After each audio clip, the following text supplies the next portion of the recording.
In this video, we'll show you how to control your Gradient all-weather 120 volt through the built-in interface.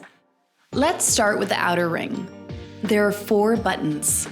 These include a power button, left and right arrow buttons, and a home button. Press the power button to turn your unit on. Press the power button to put the display to sleep. Then, press the power button or tap on the screen to wake the UI up. Here's the main screen. The big number in the center is the current inside temperature. The smaller number at the top is the set temperature. Both temperatures, represented as dots, are also displayed on the temperature scale. This scale shows you how close or far the inside temperature is from the set temperature. Tap the left and right arrow buttons to change the set temperature. At the bottom of the screen, you'll see icons showing the fan speed and unit mode.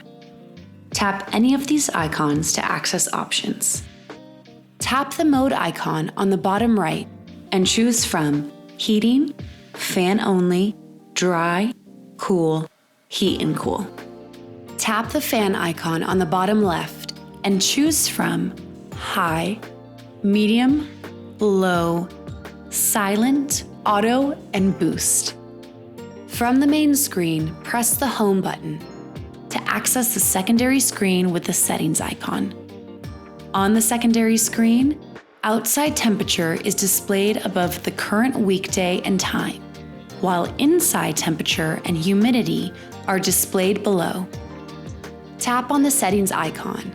This is where you can view Wi-Fi connection status, disconnect from Wi-Fi, access the unit's info, see and reset filter status. Then, to return to the main screen, press the home button.